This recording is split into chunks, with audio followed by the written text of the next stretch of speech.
आपल्या सर्वांचे मार्गदर्शक, देशाचे नेते आदरणीय शरदचंद्रजी पवार साहेब, पक्षाच्या राष्ट्रीय कार्याध्यक्षा, लोकसभेतल्या आमच्या नेत्या आदरणीय सुप्रियाताई सुळे, प्रदेशाध्यक्ष जयंतराव पाटील साहेब, व्यासपीठावरील सर्वच मान्यवर नेते, संसदेतले सगळे माझे सहकारी, सगळे आमदार, सर्व पदाधिकारी, सगळ्यांना जय शिवराय.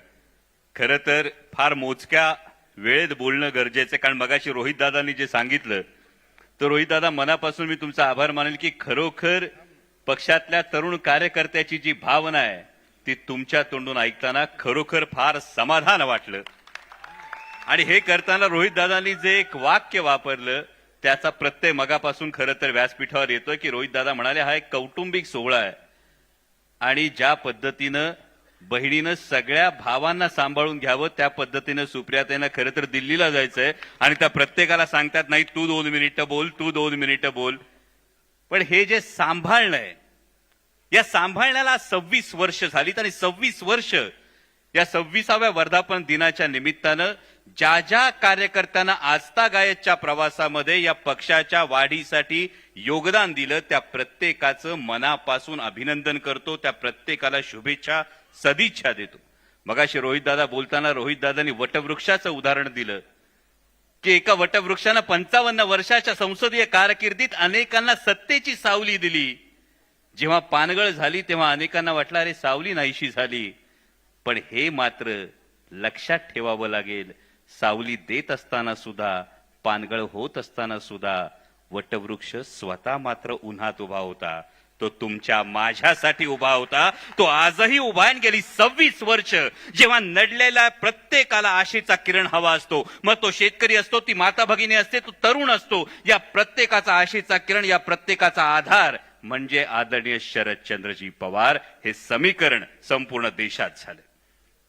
मगाशी अनेकांनी सत्तेच्या संदर्भात मगाशी जयंत पाटील साहेबांनी फार सुंदर जी ओळ, जी लाईन दिली की ही लढाई तुकाराम विरुद्ध नथुरामची. आणि त्यामुळे योगायोग बघा, आपण पराभव झाला, सत्ता कधी येणार, सत्तेचं काय, हे सगळी समीकरणं मांडत असतो. पण या पलीकडे जाऊन समाजाचं काय, ज्या समाजाचं आपण प्रतिनिधित्व करतो त्या समाजाचं काय, त्या समाजकारणाचं काय, हा प्रश्न आपण कधी स्वतःला विचारणार आहोत.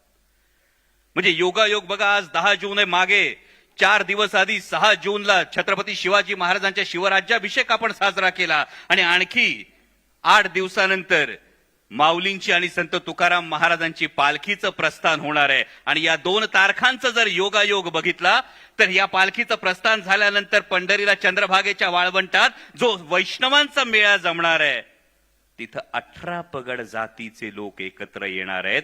जेव्हा समाजात जातीच्या भिंती उभ्या राहत असताना या 18 पगड जातीच्या लोकांचं एकत्र येणं आणि ते अशा देवाच्या समोर लीन होणं की 33 कोटी देव आहेत, प्रत्येक देवाच्या हातात काही ना काही शस्त्र आहे, एकच पांडुरंग आहे, हातात शस्त्र नाही, हात कमरेवर आहेत, पण सगळं जग ज्याच्या समोर लीन होतं. हा जो प्रेमाचा संदेश आहे हा आपण कधी देणार आहोत. आणि दुसरा फार महत्वाची गोष्ट, ज्या 4 दिवसापूर्वीच्या शिवराज्याभिषेकाची गोष्ट होती. छत्रपती शिवाजी महाराज तुमचं आमचं प्रत्येकाचं दैवत आहे. या प्रत्येकाचं दैवत असताना आज परिस्थिती काय. परवा एक पॉडकास्ट ऐकला राजू परुळेकरांचा. आपण सगळी शेतकऱ्याची लेकरं आहोत, शेतकऱ्याची लेकरं असल्यामुळे तुम्हाला मला प्रत्येकाला गायीचं महत्व फार जास्त आहे. पण परवा एका पॉडकास्टमध्ये बहुतेक राजू परुळेकरांनीच एक विधान केलं. ते विधान डोळे उघडणारं होतं की जेव्हा समाजाची परिस्थिती कुठल्या बाजूनं जातीये हे जर पाहिलं तर गायीच्या वासराला कळतं की दूध प्यायचं असतं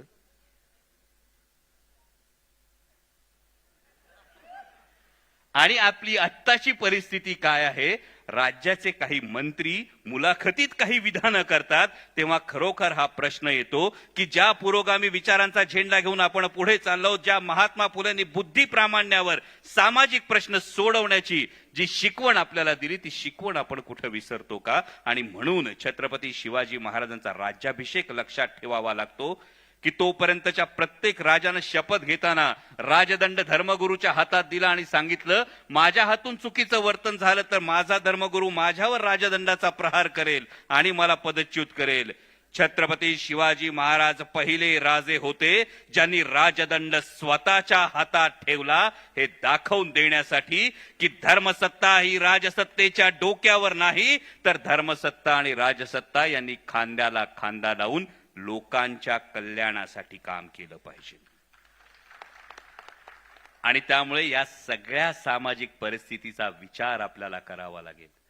जेव्हा सत्तेच्या बाबत कोणी प्रश्न विचारतो तेव्हा आवर्जून सांगा, निवडणूक केवळ माध्यम असतं. सत्ता हे साध्य नाही, सत्ता हे केवळ साधन असतं आणि साध्य असेल तर ते लोकांचं कल्याण असतं. आणि हे लोकांचं कल्याण अविरतपणे 55 वर्ष करत असलेला वटवृक्ष आदरणीय पवार साहेब आपल्या सोबत आहेत आणि त्या मार्गदर्शनाची आपल्या सगळ्यांना ते ऐकण्याची ही जी आस लागलेली आहे. त्या ताईंना दिल्लीला जायचं, मगाशी सगळ्यांनी ऑपरेशन सिंदूरचा त्या संदर्भातल्या शिष्टमंडळाचा उल्लेख केला, परंतु हा तुमच्या माझ्यासाठी अभिमानाची गोष्ट आहे की आपल्या राष्ट्रीय कार्याध्यक्षा देशाची भूमिका मांडण्यासाठी परदेशात जातात आणि साऊथ आफ्रिकेच्या मुख्य पेपरमध्ये द स्टार मध्ये अख्ख्या पानाची मुलाखत छापली जाते, ती आमच्या राष्ट्रीय कार्याध्यक्षांची छापली जाते.